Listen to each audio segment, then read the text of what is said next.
Hi, TDSB families. It's Dr. Fiona Curry here again, psychologist and special needs parent. And what I'd like to do today is talk to you about making and using an exercise schedule. If you haven't seen my previous video, part 6 of helping special needs families, on how to use visual schedules in general, please go back and take a look on this YouTube channel, as well as a great video that the speech and language department made on the same topic. As I said, we're going to be talking about exercise schedules today. They are a great way to help your child learn to follow a visual schedule, and it helps keep them busy and active. As I said, it's a type of visual schedule broken down into small steps.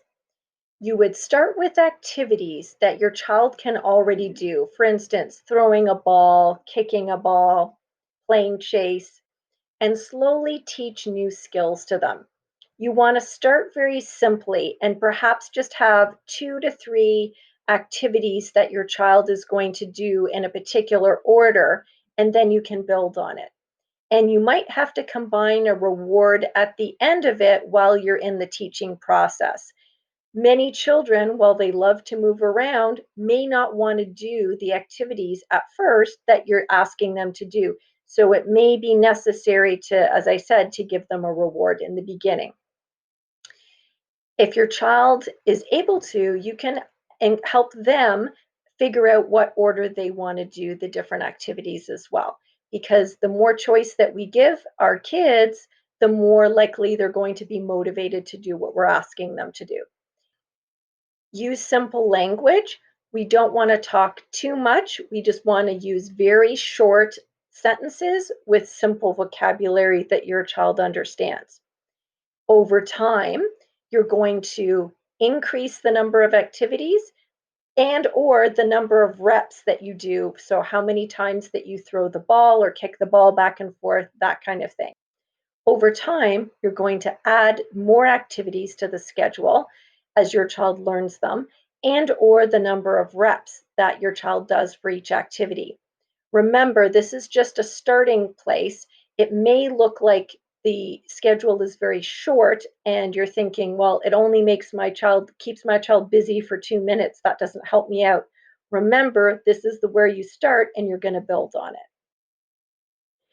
This is an exercise schedule that I've created for Jacob. At the top, you can see a picture symbol of someone exercising. And then what I've done is taken pictures of the equipment that I actually use with him. I vary it up, I change the order, and I've eliminated some of the things that I do with him, and I've added some things in too. At the end, I've got a picture symbol for treat. I don't normally use that with him anymore because he's done this so many times that he seems to enjoy it enough that he doesn't need to get any kind of reward. But remember, in the beginning, we're going to try to get our children really motivated to do this, so you may have to use one. Jacob, time for exercise. Let's do our medicine ball throws. 3, 4, 5. That's good. Medicine ball is finished. Time for big yellow ball. Okay, good. 9,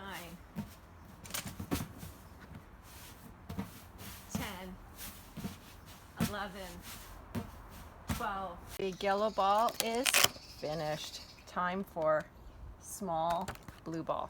15, 16, 17, 18, 19. Come on, one more. Small blue ball is finished. Time for band. 2, 3, 4, 5, 6, 7, 8, 9, 10.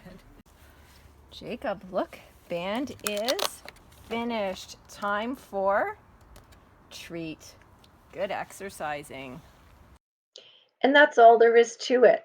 You can get so creative with this. Involve your other children or other members of the family. You can make it into a game. It can be very social. You could have people throwing the ball in a circle. You can do this inside or outside. I actually usually do this inside. I just thought it would be easier to film outside. And you can use items from around the house. You know, if you have a big jug of orange juice, a plastic container that you're going to be putting in recycling, fill it with water or sand or beans. You can fill water bottles. There's so many ways that you can get creative with that. Other examples of inexpensive exercise equipment that you might already have lying around the house. I've included a wobble board. Jacob quite likes that one. He actually likes standing on that while we do our throwing back and forth. You probably have a tennis ball or some sort of sport ball. You can get a weighted ball or a TheraBand. Many people use those for yoga or other activities like that. Be safe. Make sure you always supervise your child.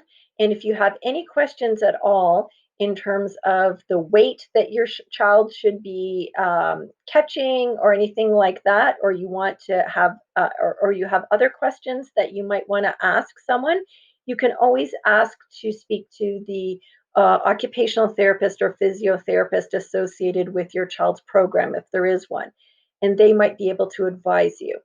I want to give a big shout out to Sue Riley, a wonderful occupational therapist that I work with, and she was able to help me with some ideas for this video. So thank you, Sue. Anyway, that's it for now. I hope you enjoyed this and get ready for summer. Take care.